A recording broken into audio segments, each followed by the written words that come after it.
Cuando se saborea un grano de sal, la sal, que es la luz entre los sabores,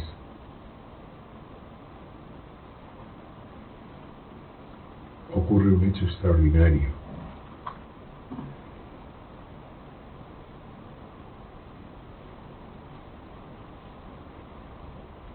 Y es que simultáneamente con el sabor aparece el saboreador.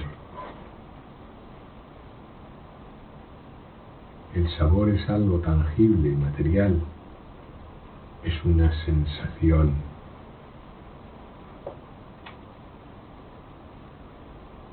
Mejor dicho, tangible. Material es la sal. El sabor es detectable por el sentido. Se detecta el sabor salado. El saboreador, sin embargo, que es el elemento fundamental, en cuyo seno el sabor se expande, el sabor no es detectable por el sentido. El sabor es el sentido, el sentidor. Y no es ni material ni sentido. No hay modo de saborear al sabor. Digo, no hay modo de saborear al saboreador, perdón.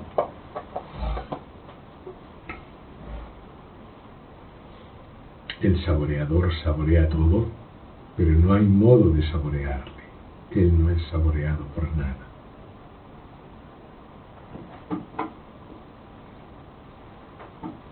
El hecho es que el saboreador mismo no estaba expresado o manifestado. Yacía totalmente un solo uno, sin distinción con lo que llamamos el sentido del gusto. De tal modo que puede decirse que el saboreador es una especificación relativa a saborear ese sabor salado que estamos saboreando en el momento en el que lo saboreamos. Es una especificación relativa y momentánea, sin que toque en nada su cualidad esencial, que es que él no puede ser saboreado. El saboreador es comprendido. ¿Comprendido por quién? Por nosotros. Ahí nosotros podemos ser simbolizados al sentido del gusto, del cual el saboreador, en ese instante mismo en que queda revelado, al saborear, es sólo un micronésimo, por decirlo de alguna manera, una especificación momentánea y transitoria del sentido del gusto, o también una manifestación de él.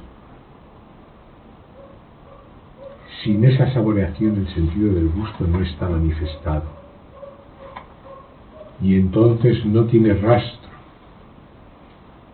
ni hay modo de comprenderlo o no comprenderlo.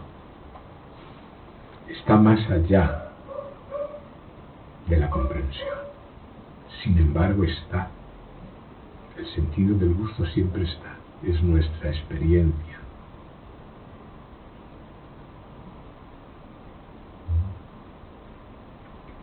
Igualmente con este estado de nacimiento, que es simplemente un sabor, el sabor cuerpo,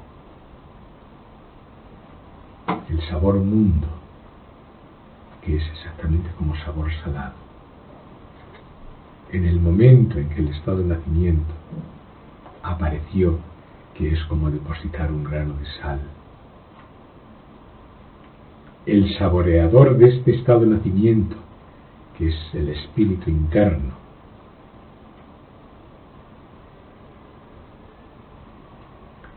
y devino simultáneamente con él a la existencia.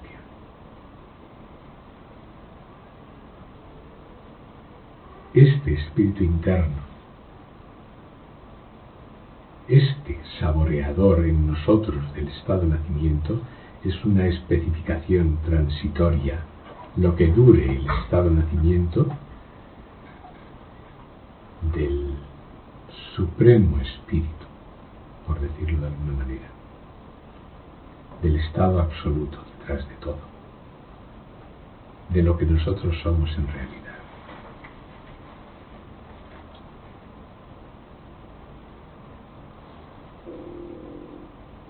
Esta imagen es bastante plástica, porque hay dificultades en entender, primero, quién somos y en segundo lugar, de qué modo podemos comprenderlo. Hay que decir inmediatamente que si no lo somos, no hay modo de comprenderlo, ni se puede llegar. No se llega a la realidad, no se llega a nosotros mismos sin ser nosotros mismos. No se llega a nosotros mismos como otro que nosotros mismos. Esto tiene una imagen en la sal. El grano de sal no nos toca en un solo punto. Y si no, podéis verlo muy claramente si os preguntáis, si yo deposito un grano de sal, ¿en qué punto toca ese grano de sal al sentido del gusto? ¿En qué punto ese grano de sal se transforma en el sentido del gusto? ¿En qué punto ese grano de sal se convierte en el sentido del gusto? ¿En qué punto ese grano de sal se funde con el sentido del gusto? E igualmente, el sabor salado, ¿en qué punto toca el sabor salado al sentido del gusto? ¿En qué punto? ¿Dónde está ese punto? ¿Podemos encontrarlo? ¿En qué punto se funde el sabor salado con el sentido del gusto?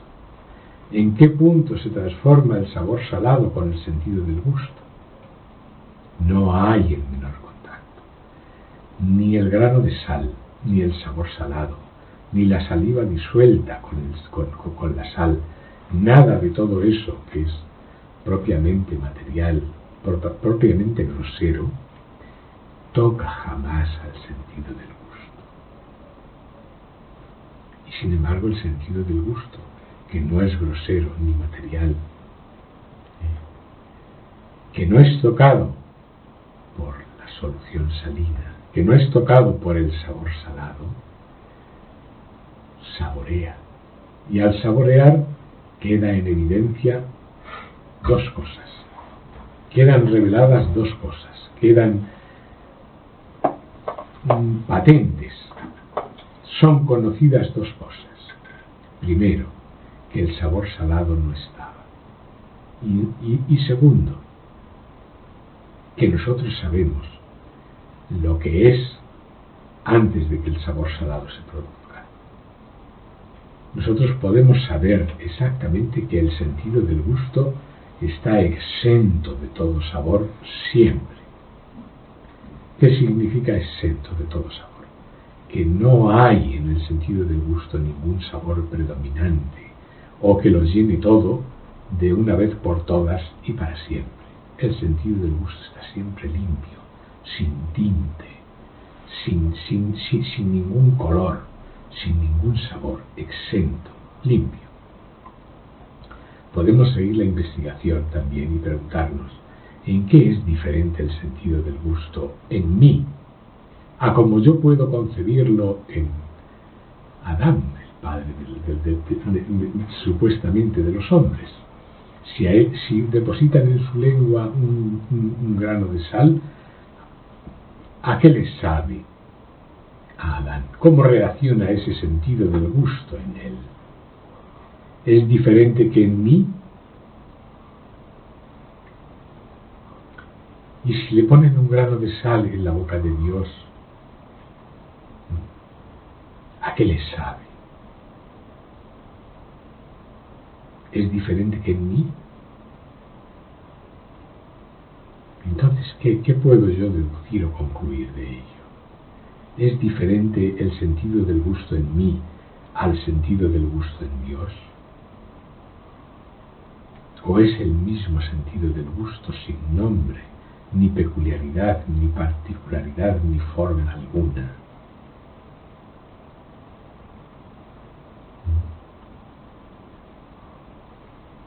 Entonces, como hemos dicho, al saborear, dos cosas ocurren.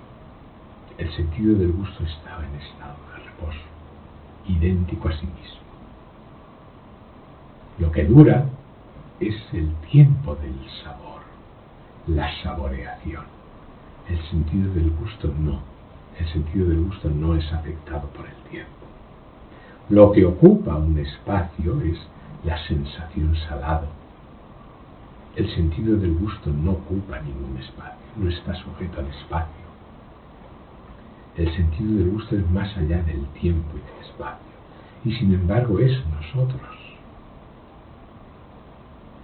El sentido del gusto en sí tiene mucho que decirnos de nosotros mismos, que pensamos o creemos ser un cuerpo y con ello decimos que somos la sal. Cuando nosotros decimos que somos este cuerpo y nos enorgullecemos de él, de sus funcionamientos, de sus solubles, estamos diciendo que somos el grano de sal. El cuerpo no dice nunca yo soy tuyo o yo soy tú. Somos nosotros quienes decimos somos el cuerpo. No hay ninguna diferencia, por muy repelente o reluctantes que seamos a admitir, yo me siento totalmente distinto del grano de sal y me siento completamente distinto del sabor salado.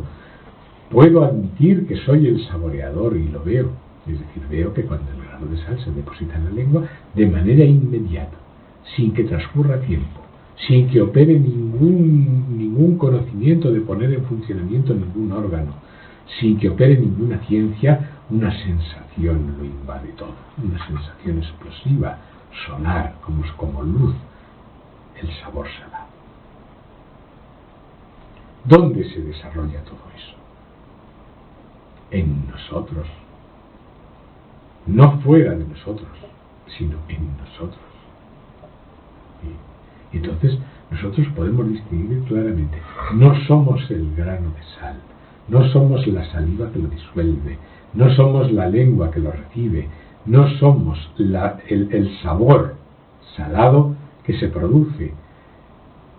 Podemos ser el saboreador. ¿Pero por cuánto tiempo? El saboreador mismo es totalmente inestable y perecedero. ¿Por cuánto tiempo somos el saboreador? Mientras dura el sabor. Una vez que el sabor termina, ¿qué somos? El sentido del gusto está ahí antes de que el saboreador lo manifieste y exprese, antes de devenir esa particularización antes de que el saboreador devenga esa particularización de él. ¿Sí? El sentido del gusto es antes del saboreador. Está mientras el saboreador está, y por eso nosotros podemos decir, no, nuestro sentido del gusto es completamente diferente del saboreador. El saboreador es su expresión, pero el sentido del gusto es radicalmente distinto. ¿Por qué es radicalmente distinto? Porque el saboreador no tiene más remedio que saborear salado, y el sentido del gusto no es jamás tocado por el sabor salado, ni por el soso ni por el dulce. Es completa y absolutamente independiente de todo lo que se saborea. Y también es diferente porque con cuando se acaba el sabor, cuando el sabor salado termina, el saboreador termina con él, que es lo que se llama muerte. El saboreador termina con él. ¿Qué es lo que se llama muerte? Termina el saboreador de este estado de nacimiento. ¿Por qué? Porque ya ha agotado sus solubles. Pero eso no quiere decir que terminamos nosotros. Y tampoco tiene mucho interés. hablar de su final, sino de este instante ahora, en el cual, con este ejemplo, con el desarrollo de este símbolo, podemos darnos cuenta de que se trata de nosotros,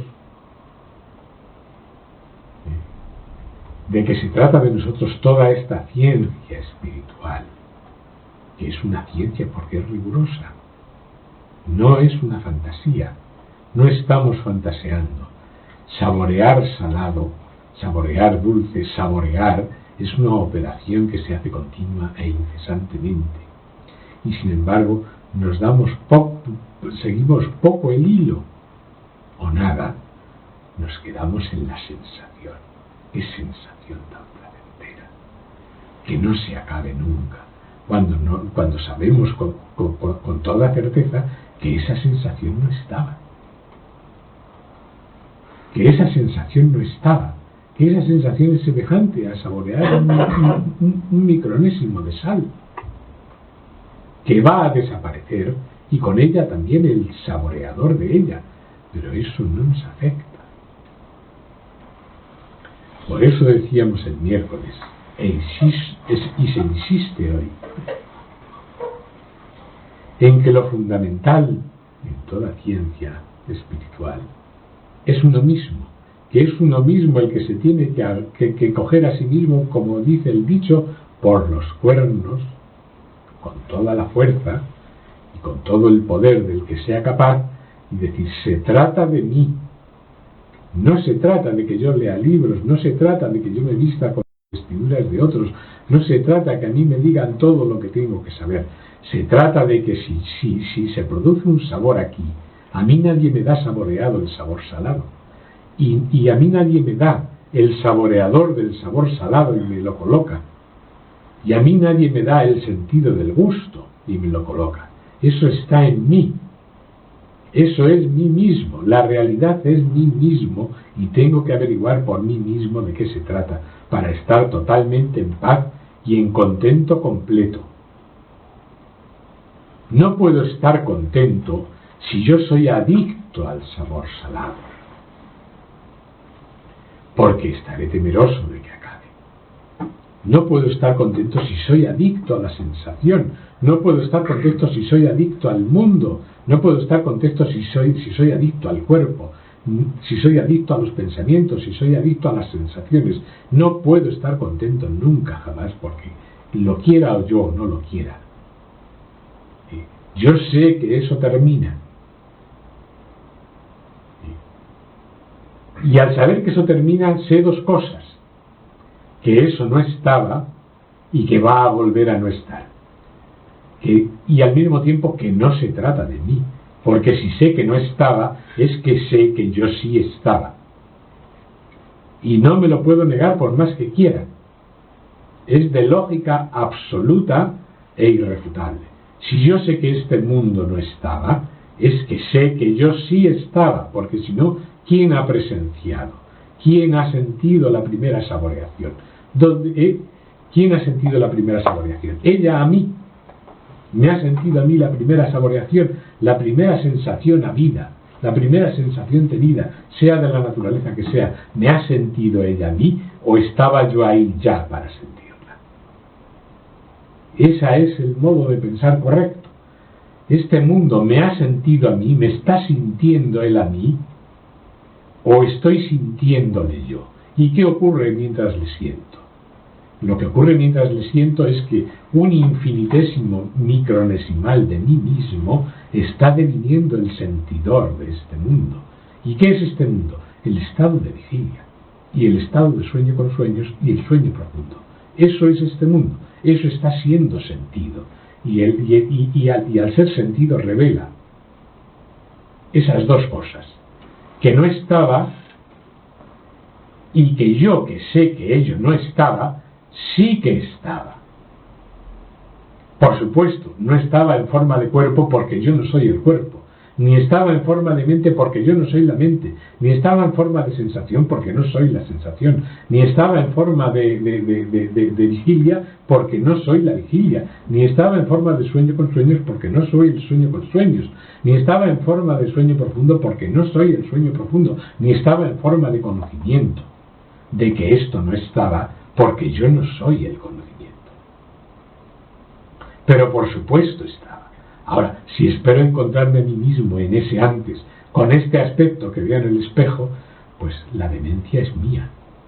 Es mi responsabilidad no seguir los lineamientos del pensamiento correcto, del cálculo matemático exacto, para darme cuenta de que no es posible que mi naturaleza real sea idéntica a un cuerpo que precede al cuerpo. Eso no es posible. No es posible que mi naturaleza real sea algo semejante a un universo que precede al universo. No es posible. Lo que está antes de que el universo aparezca no es semejante al universo. Ni de semejante, ni tiene símil ni no símil con él ninguno. Es como pretender que el sabor salado se parece a mí, o que el sabor salado es mi cuerpo. Es como pretender, como he dicho antes, que la sal es mi cuerpo, o que se parece a mí, o que es mi símil. No hay la menor paridad, no hay la menor semejanza, no hay la menor modeleidad en ningún objeto que pueda reflejar lo que mi naturaleza real es, porque es antes de que todos aparezcan y todos están siendo experimentados, que es como decir exactamente saboreados. Lo que está siendo saboreado no es mí mismo, eso es real, no hay que darle más vueltas. Como he dicho antes, se puede admitir por un momento soy el saboreador, pero solo mientras uno se da cuenta de que detrás del saboreador, del cual el saboreador es una especificación transitoria, detrás del saboreador está el sentido del gusto, que no es la especificación de nada y que no es transitorio. Sigue siendo un símbolo, porque el sentido del gusto desaparece en el sueño profundo. Pero claro, no hay ninguna distinción entre el sueño profundo y el sentido del gusto en estado de reposo. Son la misma cosa. Y más allá del sueño profundo se extiende el conocimiento absoluto, que significa el conocimiento de los tres estados, sin ninguna peculiaridad o cualidad. Ipseidad, es decir, se sabe ser sí mismo lo que él es. Pero este conocimiento también es transitorio. Es exactamente como saborear. Es exactamente como el saboreador. Finalmente el saboreador y el conocimiento son idénticos y son una especificación transitoria y momentánea. Y finalmente se reabsorben, no es la palabra se reabsorben, ni se disuelven, no se pueden aplicar esos términos porque no hay ninguna materialidad o diferencialidad que se esté convirtiendo en lo que no es. El saboreador, al desaparecer, no se convierte en el sentido del gusto. El saboreador es nada más que el sentido del gusto especificado, en un modo transitorio, porque está habiendo un sabor.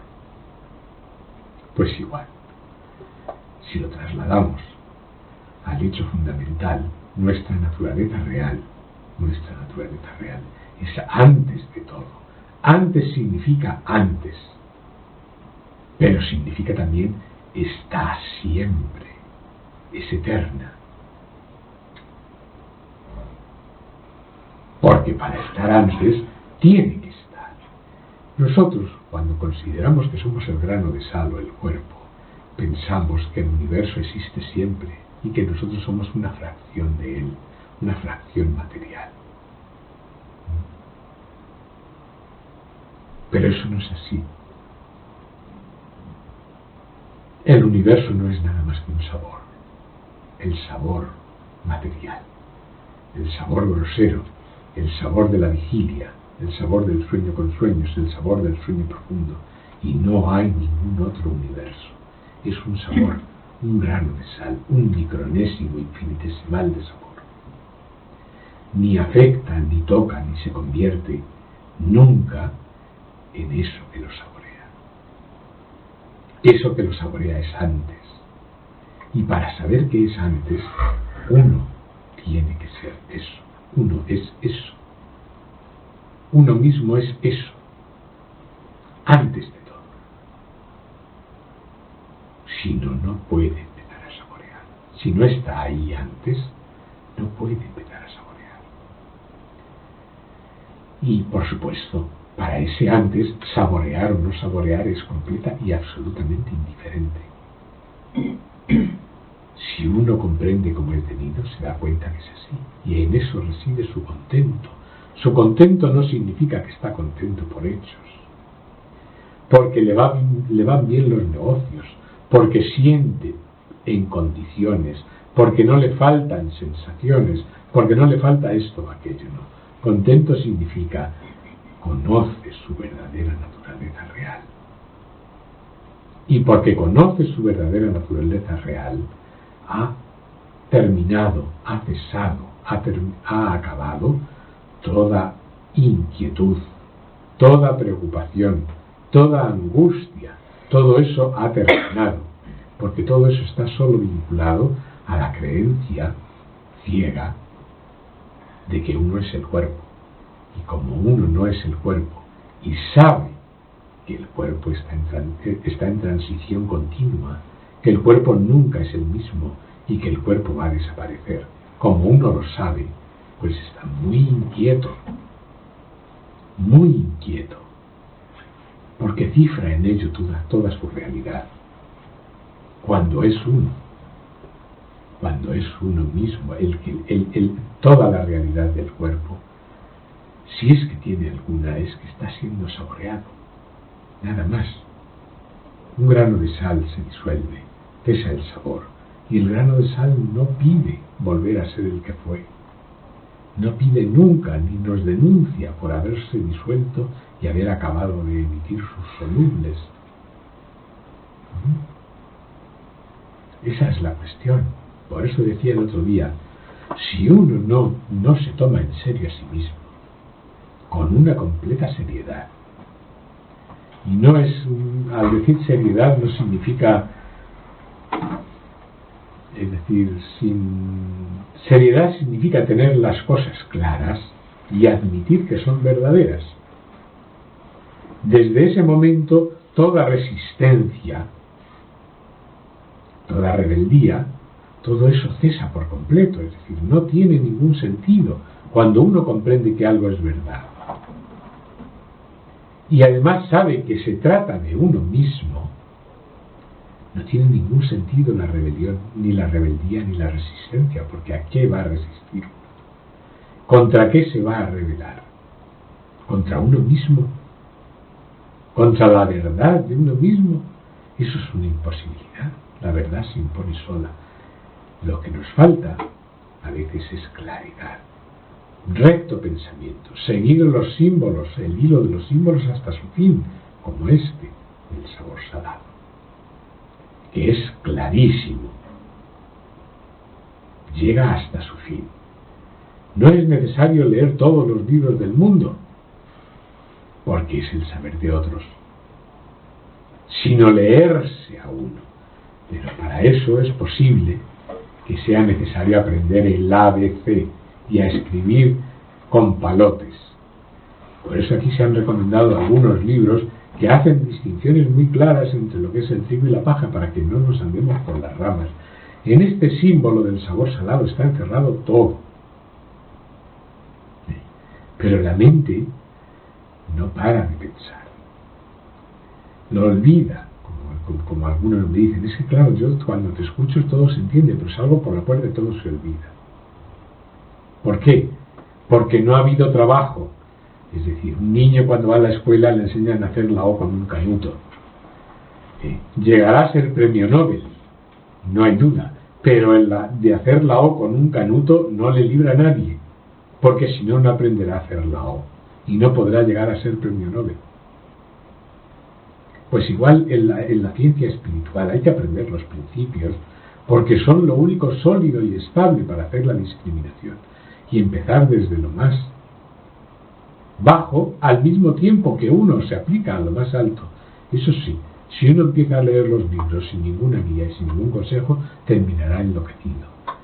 Pero cuando está escuchando charlas como esta, eso no debe tener lugar, sobre todo si uno está alerta. No, como decía el otro día, a que yo sepa mucho. No tiene la menor importancia. Yo, como he dicho antes, no puedo dar a nadie el sentido del gusto. No puedo dar a nadie el saboreador. No puedo dar a nadie la sensación salado. No puedo dar a nadie esa operación misteriosa que se produce cuando se deposita un grano de sal. Eso se produce de una manera espontánea. Uno tiene que seguirle el hilo y así comprender.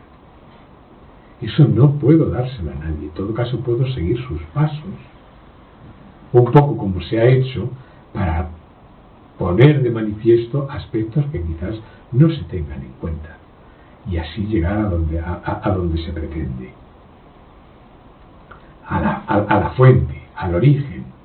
El origen es uno mismo. Podemos, como he dicho, preguntar la edad del sabor. ¿Cuánto dura el sabor? ¿1 minuto? ¿2 minutos? ¿3 minutos? Bueno, ¿cuánto dura el estado de nacimiento? ¿1 año? ¿2 años? ¿50 años? ¿80 años? ¿Cuánto dura el sentido del gusto? El sentido del gusto no ha entrado en el tiempo. Para poder saborear, el sentido del gusto tiene que estar ahí antes de que el sabor se produzca. Y no me cansaré nunca de repetirlo. Tiene que estar ahí antes. ¿Sí? Y si uno se reconoce a sí mismo, y para eso no necesita ser humilde ni engreído, sino simplemente llano, completamente abierto, porque eso es lo más abierto. La naturaleza real de uno es lo más abierto y lo más simple, lo que no tiene ninguna dificultad, porque es de comprensión y apercepción y realización inmediata. Es uno mismo.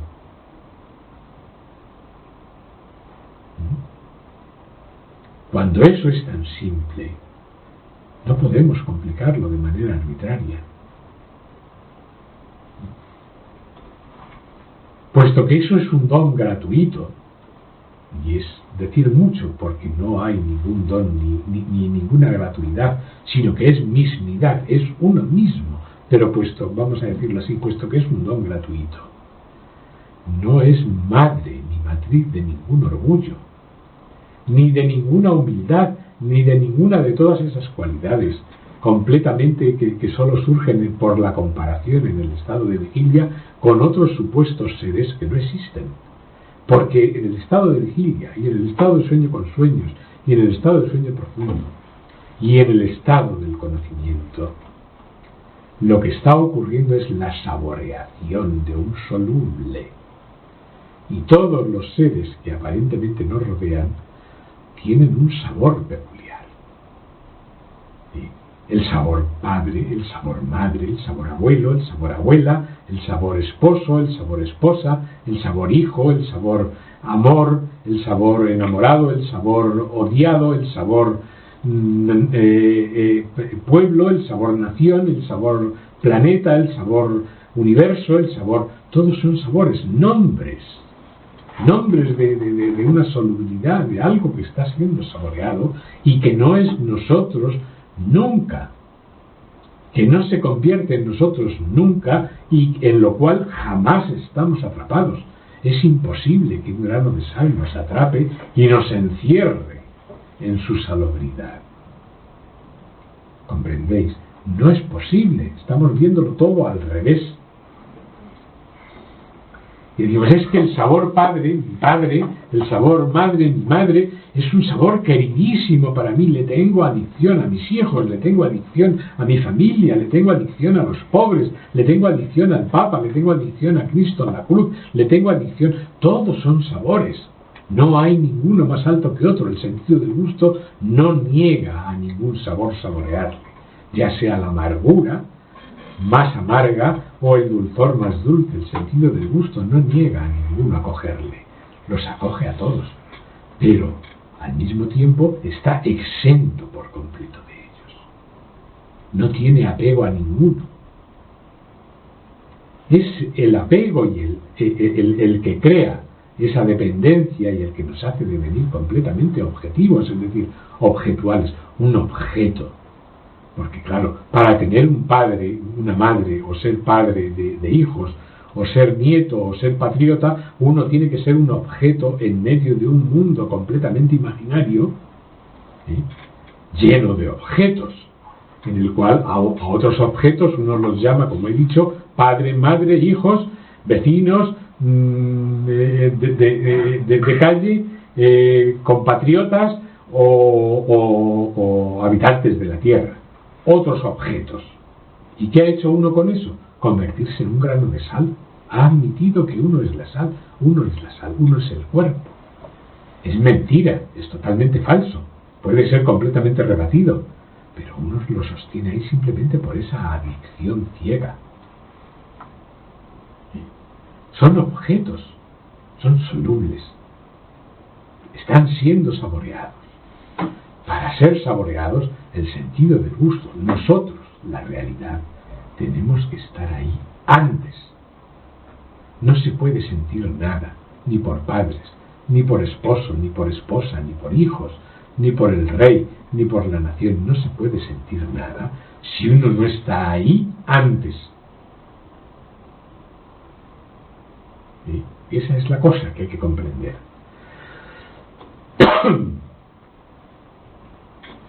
Cuanto más rápidamente lo comprenda uno, cuanto más rápidamente lo embeba, cuanto más rápidamente sea totalmente él mismo, esa mismidad incalculable, absoluta, cuanto más rápidamente, más pronto estará contento, en paz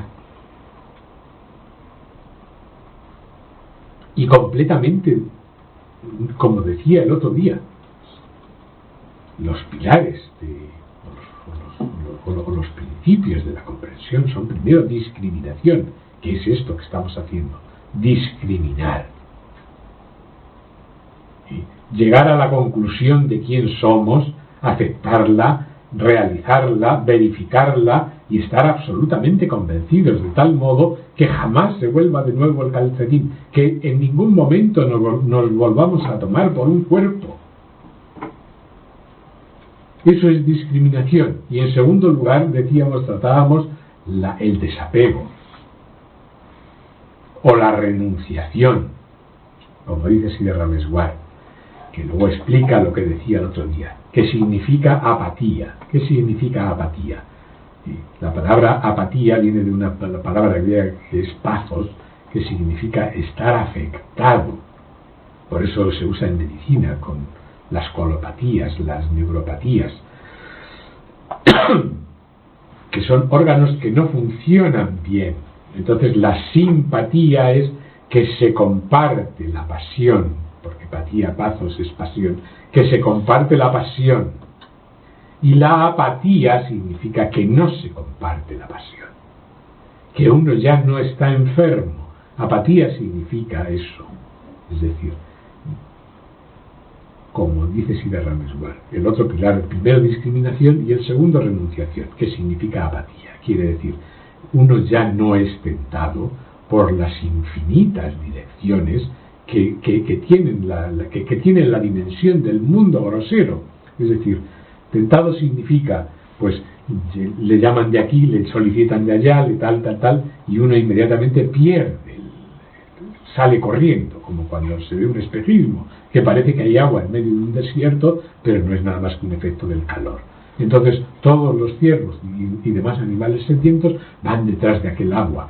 Solo el que comprende que allí no hay agua dice: no corráis, que no hay agua, que no hay agua, que allí no os vais a saciar. Pero ellos dicen: tú estás loco, allí hay agua y nosotros beberemos. Corren, llegan exactamente a donde se supone que está el espejismo, y allí no hay más que desierto, más 5 o 6 horas de carrera. Aún la sed multiplicada. Entonces, apatía significa eso, saber que allí no hay agua. Y entonces no darse la carrera. Eso significa apatía, no significa ser apático en el sentido en que se toma, sino que uno ya no es vulnerable a las solicitaciones indefinidas de este estado de vigilia, de este mundanas, en una palabra. ¿Cuándo deja de ser vulnerable? Simplemente no con esfuerzo, porque si uno trata de no ser vulnerable con esfuerzo, lo único que logrará será más sufrimiento. Es como tratar de ajustarse un zapato que no le vale a uno, pues finalmente le hará daño. Si no le hace daño en un sitio porque se pone una tirita, le hace daño en el de al lado. ¿Por qué? Porque él no comprende que él no es el cuerpo. Primero hay que entender, por eso es la discriminación. Primero entender, saber quién es uno, y la apatía viene sola. Cuando uno comprende perfectamente quién es uno, la apatía, ese no seguir allí donde parece haber, eso viene solo, se cae solo, no hace falta hacer nada. Es en esencia eso, es muy simple.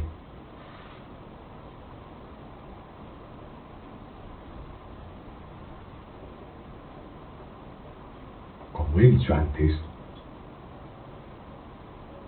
descendiendo un poco de este nivel, la mente es muy dura, es como el hierro. El hierro en una fragua hay que calentarlo previamente al rojo para poder trabajarlo. Uno no dobla un hierro de un cierto grosor así por las manos, ni con un martillo, ni como quiera que sea. No puede. Hay que calentarlo al rojo. Pues igual le pasa a la mente. Hay que calentarla al rojo. Y la manera de calentarla al rojo es el trabajo.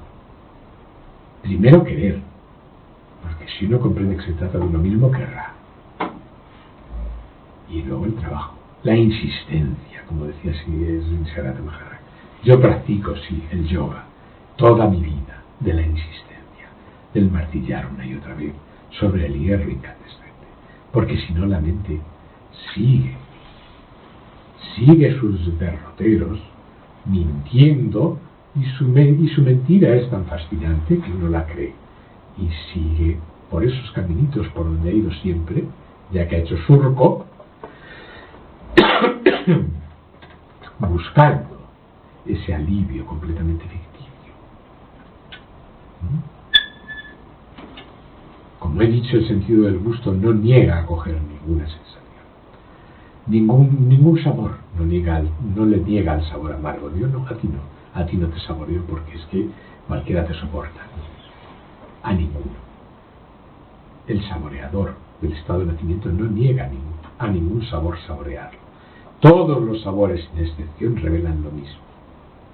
Eso es lo que uno tiene que aprender y practicarlo todo el día hasta que deviene un hábito por encima de todos los hábitos, y eso es la vigilancia.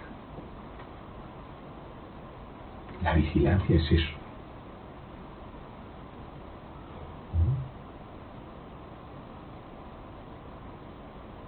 Nuestro pésimo estado de ignorantes, cuando se es ignorante, viene dado por la falta de atención y de vigilancia, por el desconocimiento total de quién somos y por el olvido completo de quién somos.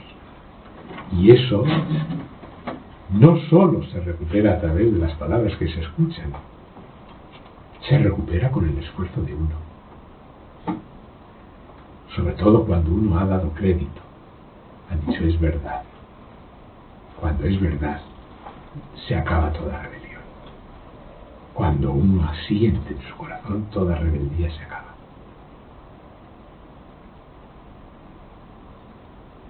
Y entonces empieza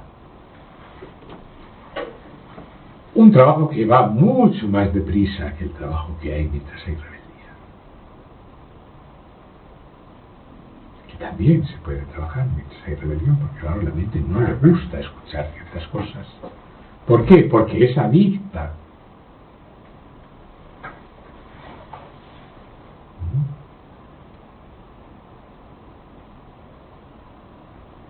Bueno.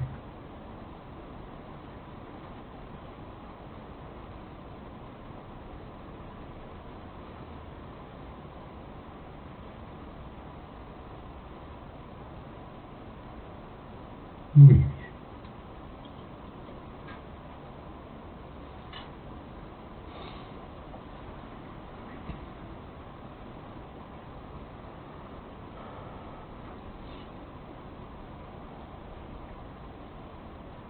¿Qué dice Miguel?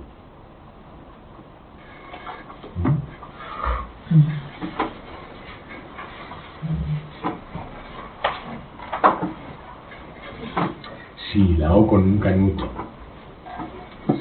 Los libros de René Guénon muy buenos. Eso es hacer la O con un canuto. Que no, es que a mí me gusta más si de Ramesguard, sí, sí. Eso crees. Es como te han dicho antes con la guitarra. Es como uno que dice, yo quiero tocar la guitarra. Toma, tócala. Pero no se dice, bueno, pues ahí tienes el solfeo, aprende. Y dice, el solfeo. No podemos tocar a la guitarra nunca. ¿Comprendes?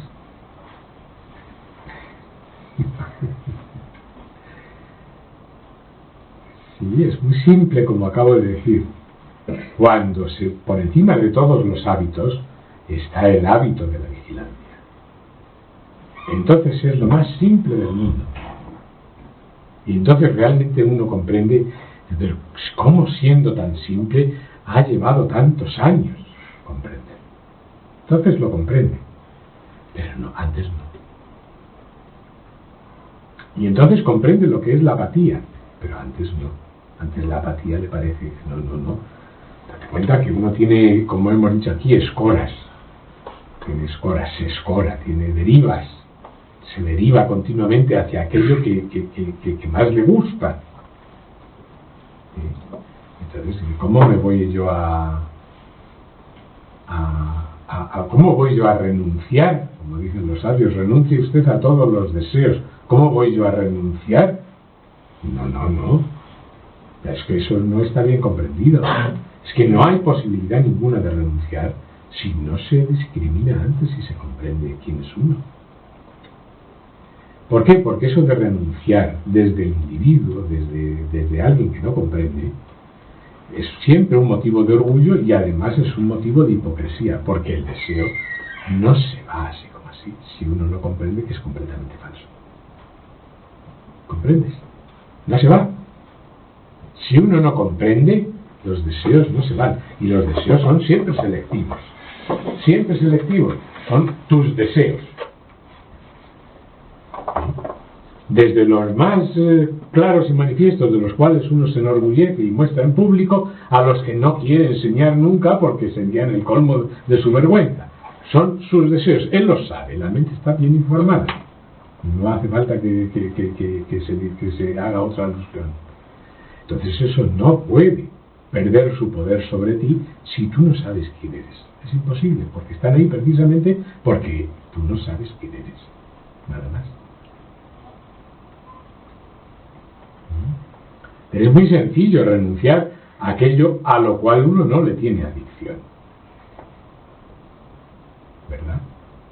Es muy sencillo. Cuando no tienes adicción es muy fácil. Uy, yo me paso años sin probar el vino y no me pasa nada. Y si lo emborracho, ¿verdad? Seguro que no es de la misma opinión. Pues sí, es igual. Entonces, solo. Si uno ha escuchado la primera parte de la charla, es siempre la misma bien. Bueno, si uno llega a sus conclusiones, lo ha visto con claridad, solo desde ahí puede empezarse. Y primero la vigilancia. La vigilancia. Porque en el momento en que dices, sí, ya lo he escuchado, ya lo he comprendido. Y uno tiene esa confianza, que no es la confianza real de la verdadera comprensión, sino la confianza de que lo ha comprendido porque lo ha escuchado. Y cuando sale por la puerta se le ha ido y ya está, es su rollo. De todos los días y a todas horas. Cada uno sabe cuál es el suyo.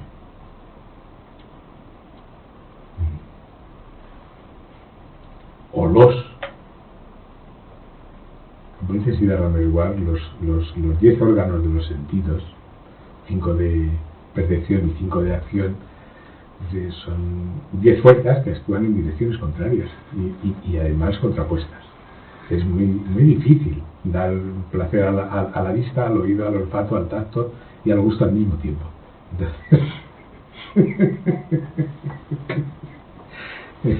y andar, agarrar, como se dice, hablar y escuchar y demás, estar en el retrete para hacer sus necesidades y todo. A todos es muy difícil darles eso, es una jauría.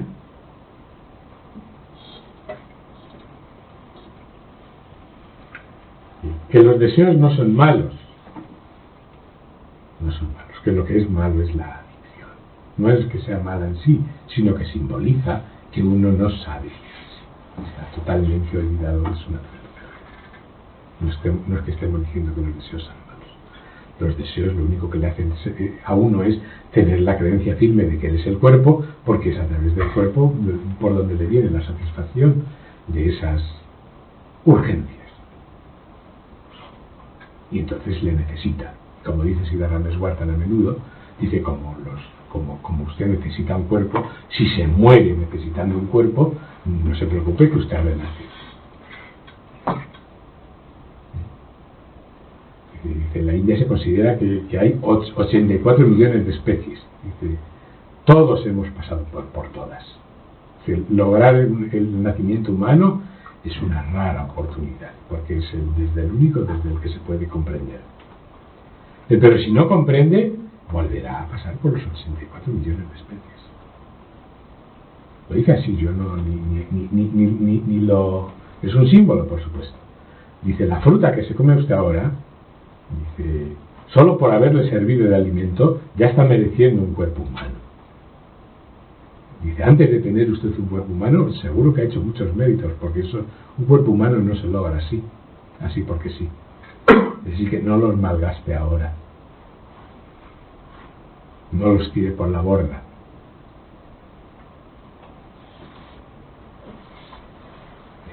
Esas son sus palabras.